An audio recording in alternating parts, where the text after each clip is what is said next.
हमनी के संस्कृति, हमनी के संस्कार सदा रहे हमनी के साथ। भारत के महान ग्रंथ और काव्य सब के संपूर्ण संकलन सब्सक्राइब करें तिलक।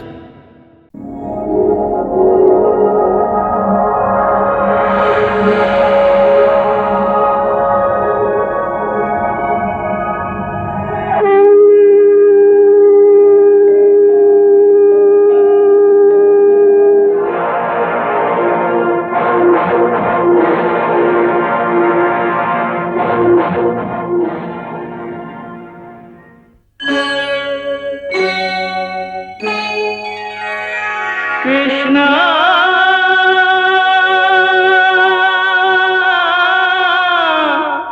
कृष्णा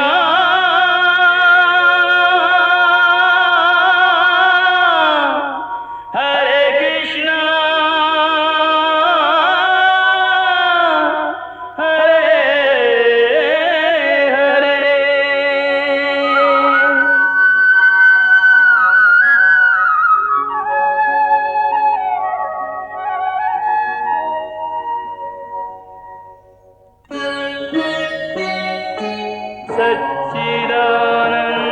सच्चिदानन्दरूपाय विश्वोत्पत्त्यादिहेतवे तापत्रयविनाशाय श्रीकृष्णाय वयं नमः।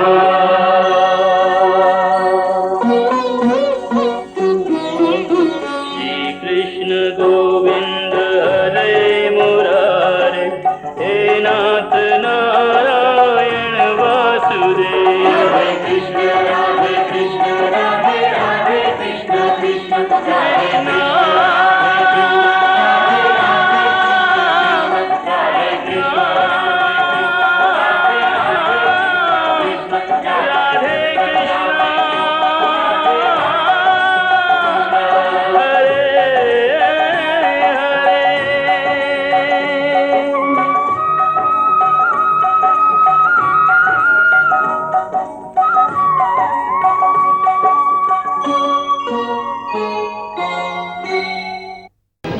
मामा जी तो ठीक ही कहत रहन कर्ण। तोहरा घटोत्कच पर अमोघ शक्ति के प्रयोग करे चाहत रहे। मामा जी के हर बात पर आंख बंद करके विश्वास कैला अच्छा नहीं खे मित्र। हम तोहार सेनापति हैं, सेनापति। हमरा पर भी तो विश्वास रखा कर्ण। ये दुर्योधन अपना आप पर उतना विश्वास ना करेला जितना तोहरा पर करेला। तोहरा पर का हम मर गए हैं जे तू ऐसा निराशाजनक बात करत हवा। हमरा जीते जी कौरवन के संपूर्ण विनाश असंभव है, असंभव। पांडव अपन जीत के झंडा हमार लाश के सीना पर ही गाड़ सकेलन।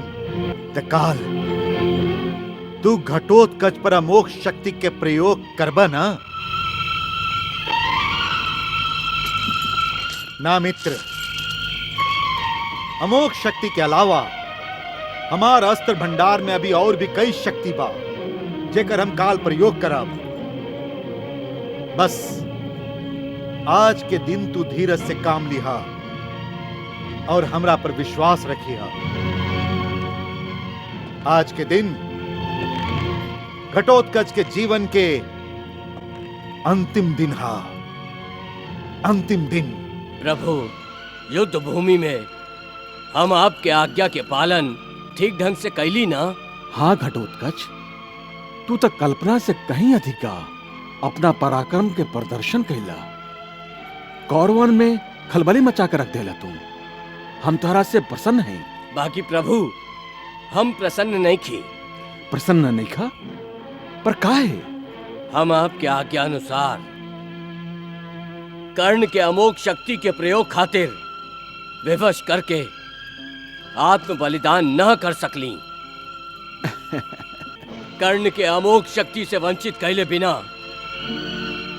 अर्जुन चाचा के सुरक्षा कैसे होई? और यदि चाचा सुरक्षित न रही हैं ता पांडव जीती है कैसे? पांडव अवश्य जीती हैं और वो तोहरा बलिदान के कारण ही जीती हैं। सांच प्रभु? हाँ घटोत्कच, और एकर उपाय हम सोच ले हैं। काल तोके अपन संपूर्ण शक्ति के भरपूर प्रयोग करे के होई और तुहार हर प्रहार के लक्ष्य होई हैं दुर्योधन। दुर्योधन? बाकी हमके ता कर्ण के अमोघ शक्ति के प्रयोग करे खातिर विवश करे के बा, फिर हम कर्ण के जगह दुर्योधन पर निशाना काहे लगाई? ऐसे कि दुर्योधन कर्ण के सबसे प्रिय मित्र हवन और उनका उपकार के चुकावे खातिर कर्ण कुछ भी कर सकेलन। यदि दुर्योधन के प्राण संकट में पड़ जाए तो कर्ण अपना प्राण के दांव पर लगा दिए। यहाँ तक कि उनकर जान बचावे खातिर कर्ण अमोघ शक्ति के प्रयोग भी कर दी हैं। हाँ, अब समझ ली प्रभु। तो फिर काल तू दुर्योधन के तलवार के नोक पर उठौले रखिया। दुर्योधन अपन प्राण खातिर जितना चिल्की हैं, चिल्लई हैं, कर्ण उतने व्याकुल हुई हैं और अंततः वो उनका के मृत्यु के पंजा से छुड़ावे के खातिर विवश होके तोहरा पर अमोघ शक्ति के प्रयोग करी हैं। प्रभु, काल हमार उद्देश्य पूरा होके खातिर आशीर्वाद देही।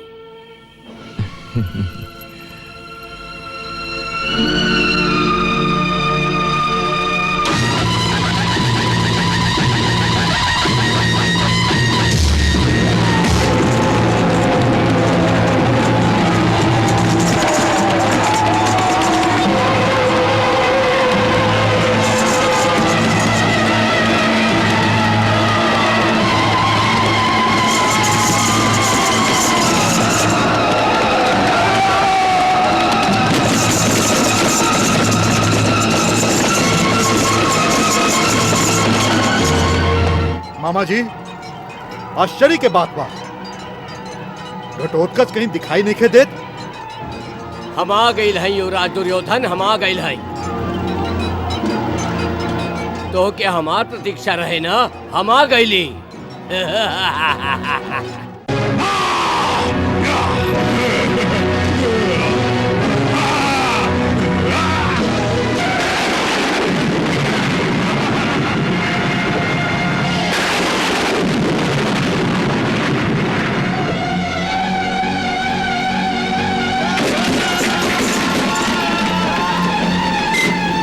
देखत हई तो के बचावेला। हाँ।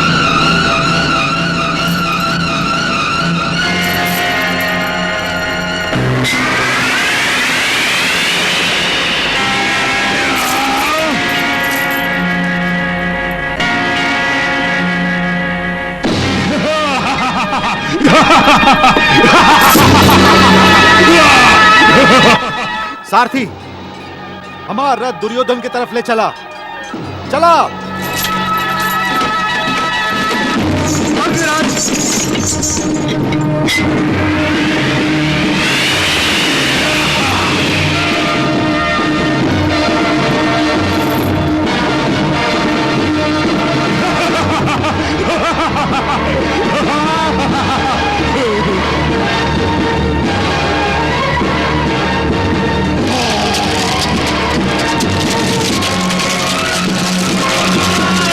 युवराज दुर्योधन, आज तो हार वध करके ये झगड़ा के जड़ से उखाड़ के फेंक दे। एकरा का हो गइल बा भगिना? ई तो हाथ धो के तोहरा पीछे पड़ गइल बा।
अंगराज, ई तो युवराज की जान के दुश्मन बन गइल बा। एकर कोनो तरह वध करा अंगराज, कोनो तरह। दुर्योधन के अंत करे से पहले केहू भी हमार वध न कर सकेला, अंगराज कर्ण भी ना।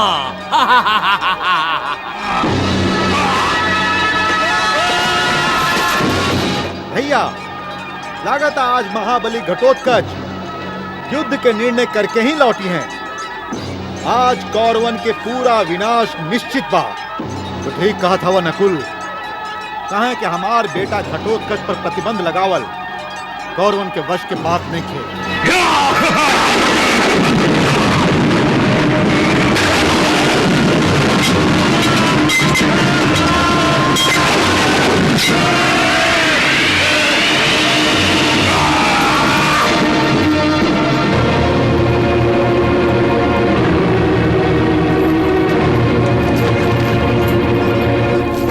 भगिना, ई मायावी अदृश्य होके कहीं कोनो घातक प्रहार न कर बैठे। हमके तो ये अनिश्चितता के कारण डर लागे लागल बा। आप जैसन महान योद्धा के डराए के का जरूरत बा मामा जी? हम अपना खातिर ना, युवराज दुर्योधन खातिर डरात हई। काहे कि ऊ मायावी सीना ठोक के कहले बा कि ऊ युवराज दुर्योधन के वध कर दी। ओकरा से पहले हम होकर वध कर दे। आप निश्चिंत रही मामा जी। कैसे निश्चिंत रही अंगराज कर्ण, कैसे निश्चिंत रही? आपके कोनो अस्त्र के घटोत्कच पर असर नहीं खे होत, और एगो आप हई कि अपना अमोघ शक्ति के प्रयोग नहीं की गई चाहत।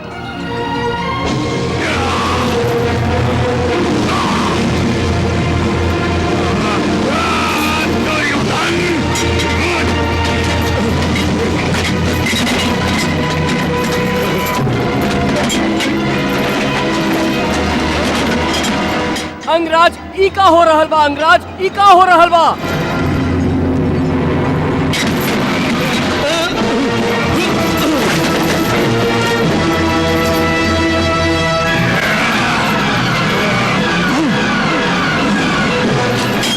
जल्दी करो, जल्दी।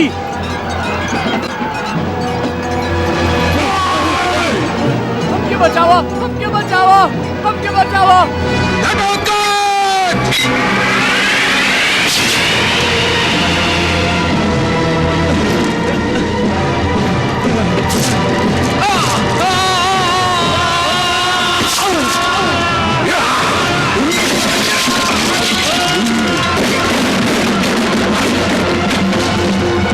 देखा था वह पार्थ, वीर घटोत्कच के पराक्रम, बड़का बड़का वीर और महावीर के कैसे तिनका के तरफ हवा में उड़ा रहा था। कौरव सेना त्राही त्राही कर रहा था। मामा जी, हमरा कौरव सेना की दशा देख के ऐसा लागता कि हमार सेना के केहू नायक नहीं खे। हाँ भगिना, एकरा से तो अच्छा होइत कि तू कृपाचार्य के ही सेनापति बना देता। मामा जी, कुछ भी अनाप शनाप अपना मुंह से ना निकाली। ठीक बा अंगराज कर्ण, यदि तू चाहत बड़ा कि हम अपना भगिना के मृत्यु के नाटक देखत रही तो ये ठीक बा। गांधार नरेश, आपके जीभ कब तक अंगारा बरसावत रही? हाँ, अब तो सच बोलल भी पाप हो गई बा अंगराज। आप चाहत कहीं? दो मित्र के बीच में दरार डालना चाहते हैं आप? हाँ, मित्र कहा तारा तो मित्रता निभा के दिखावा कर्ण। हाँ,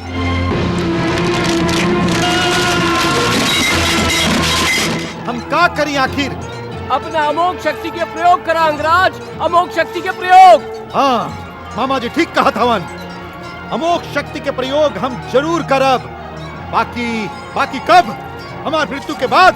ऐसा अशुभ बात मुंह से काहे निकाल रहा बड़ा मित्र? मरे तो हर दुश्मन तो तब मरी है जब तू उनका के मरबा।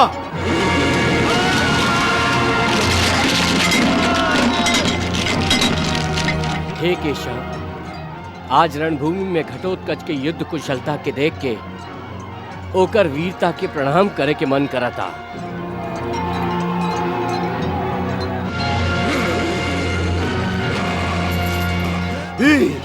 ई घटोत्कच ही हमार दुश्मन बा।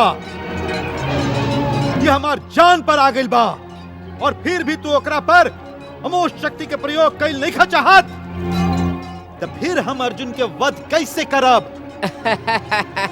त अंगराज एकर अर्थ ई भइल कि यदि तोहरा पास अमोघ शक्ति न रहित तो तू अर्जुन के वध ना कर सकत रहा। हाँ, काहे न कर सकत रही? तो फिर करो कर वध। निकाला अपन अमोघ शक्ति अंगराज, निकाला। का सोचा तारा कर्ण?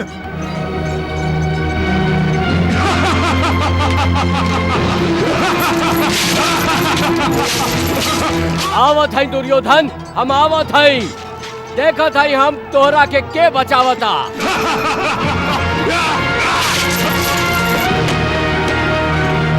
युवराज दुर्योधन के प्राण संकट में हा। युवराज दुर्योधन के प्राण संकट में हा। युवराज दुर्योधन के प्राण संकट में हा। आज ही ये युद्ध हम समाप्त कर दे, आज ही।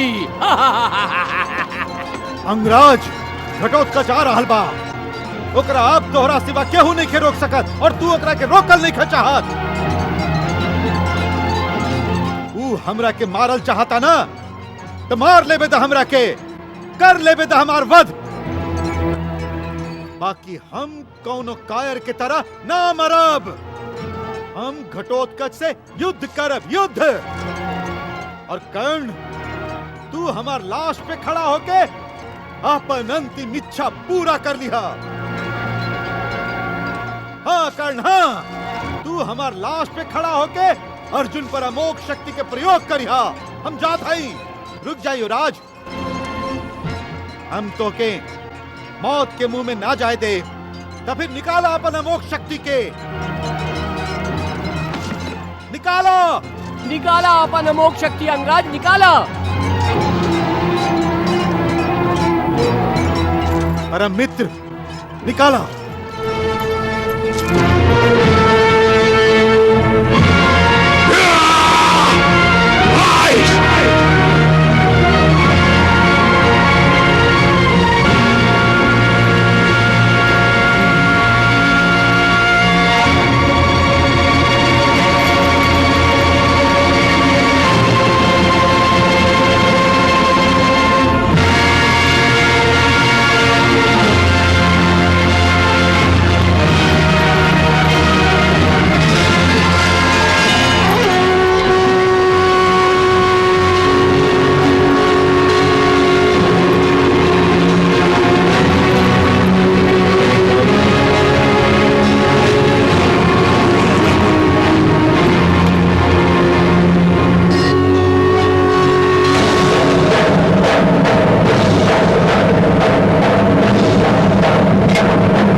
आज के युद्ध के उद्देश्य सफल हो गई। हमार चाचा धनंजय पार्थ अब एकदम सुरक्षित बाड़न।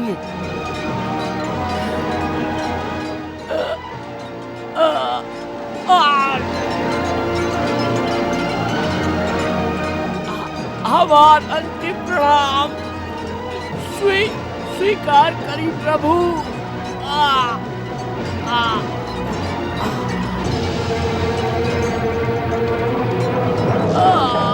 प्रभु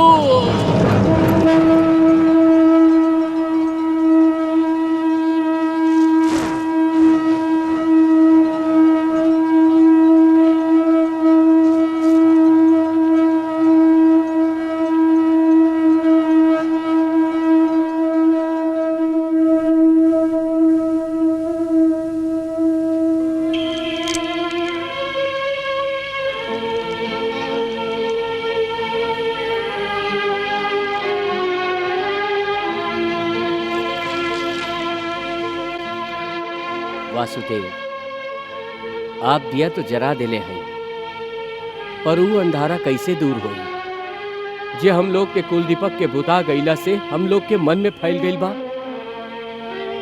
कृष्णा